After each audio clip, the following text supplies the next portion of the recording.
And that's sort of borne out, I suppose, by the numbers we've had out of Raubex this morning. These are the numbers to the year to the end of February. Revenue up 12%, operating profit down 9%, headline earnings per share down 10.5%. There's been a competition commission issue as well, where there's been a payment of over 50 million rand. In the Johannesburg studio is Rudolf Fourie, who's the CEO of Raubex. Rudolf, how tough has it been? You say it's been very competitive. Good afternoon. Yes, conditions have remained competitive in the construction sector. However, in the second half of the year, we see slight improvement. Our results, barring the Competition Commission fine, were slightly up on last year on the operating side, so we believe that's a strong set of results given the current market conditions. But obviously the Competition Commission settlement, which we reached now, had the impact on the numbers.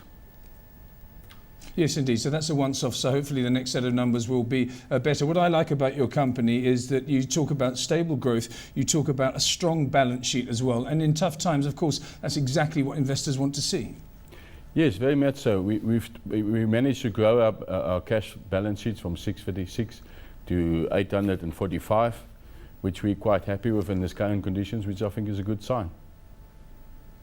Yeah, indeed. Let's go through the divisions now if we can. You talk about roads, you talk about construction, materials, infrastructure, and also international. Now let's start with roads if you can. On the road construction side, we've seen the margins remain under pressure, but we've got a steady workflow, and we're positive that we've seen a slight uptick on the tender activities and improving on the margins in the second half, as I mentioned earlier. Onto construction now. On the Raubex side, again, very much of a muchness.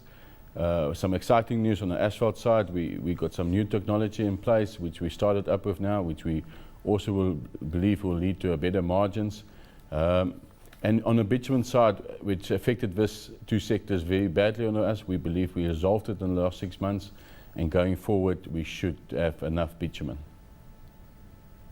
On the acquisition front, you also talk about excitement. You spoke about excitement just now. What about the excitement of the new acquisition? How's it affecting you? Has it been bedded down yet? Yes, we just announced 3 weeks ago the acquisition of Toses from Sasol.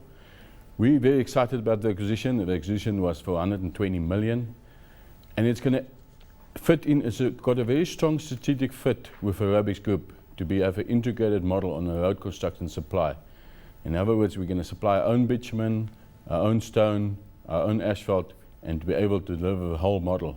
We believe that's what differs us from the rest of the construction sector, and obviously we believe through that we'll get better margins. You've got to diversify, of course, in these relatively tough times for the construction industry. You've done so through a new division, the infrastructure division.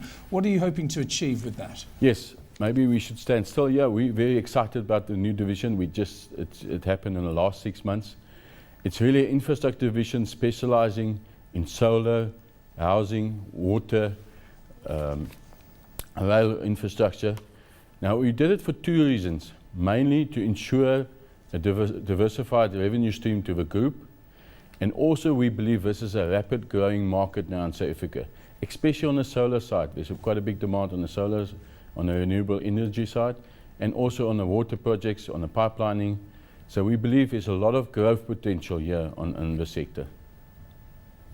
Very quick one, if you would, Rudolf. You say the group continues to look for growth expansion into other African geographies, but you do caution that the margins are quite low. Very quickly, how much progress have you made into other geographies? Okay, quick update on Africa.